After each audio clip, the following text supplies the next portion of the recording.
You know what I don't understand is the complicated narratives that people tell themselves in terms of how things actually are and what the world actually looks like. And it really is a big mystery to me with everything that goes on, rather than looking at the Occam's razor, right? That's what everybody sort of says. It's like the simplest solution is often the one that's most correct.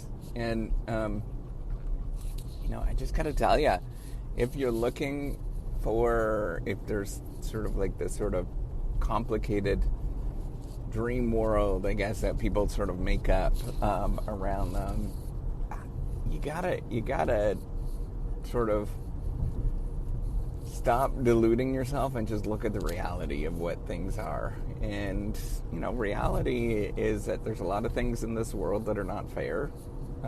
There's a lot of things in this world that you will do, and it probably won't pan out to the way that you think it will be. There's lots of negative things that happen in this world that are just random and chance events and things like that you could do everything possibly right, and nothing's ever going to sort of prevent that from happening.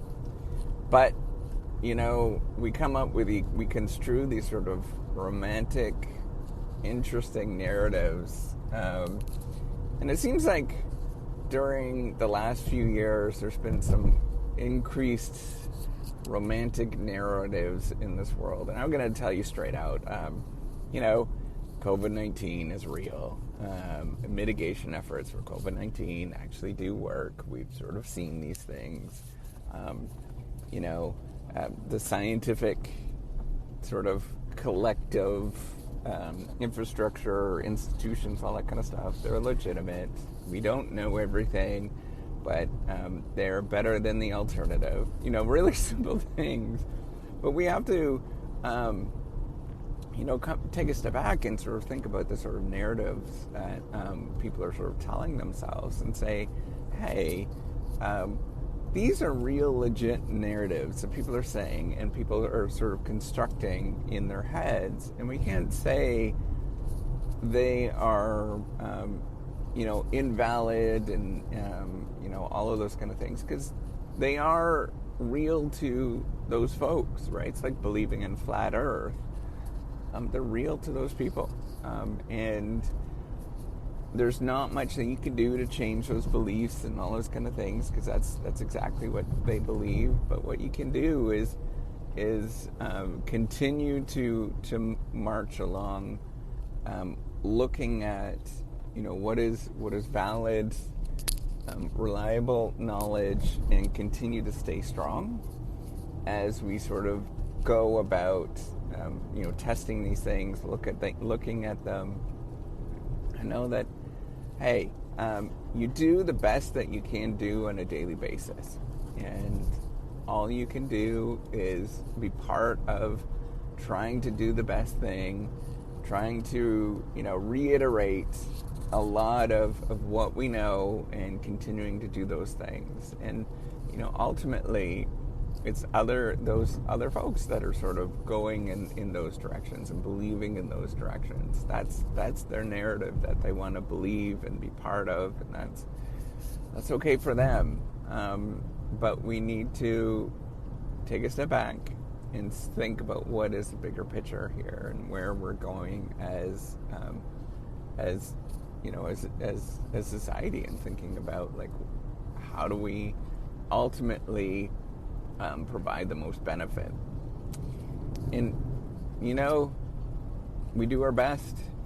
We go home and we smile, and that's all you can do. And I think that's like an important lesson. And I think if you're a physician right now, if you're in healthcare, I think you painfully realize what's going on. But this is nothing new.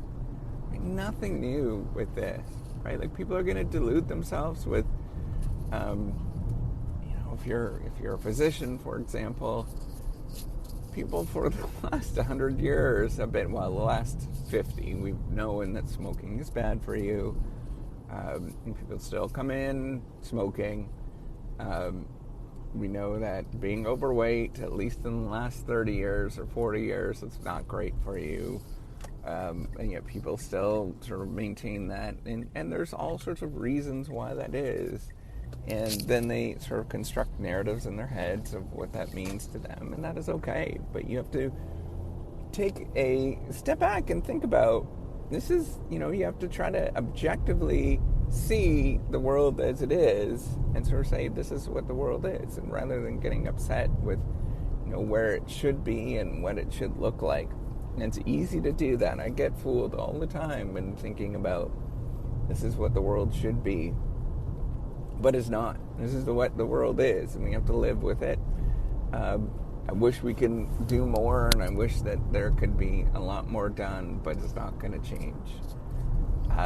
You have to simply just live within that. And I think having some social change and sort of working to sort of do some positive things, if you can keep that up and not get burnt out and not get despaired, all those kind of things, then that's great. You do as best as you can to sort of push that needle forward. But then once you get to the point where you're feeling exasperated, you need to sort of take a step back and just realize it's the way the world is. You try your best, and then that's it. And then you just simply say, meh, you know what? Their problem, not mine. And you really have to get into that attitude. Trying your best, keep going, step by step, until until good things happen. So that's it. All right, take care and have a wonderful day.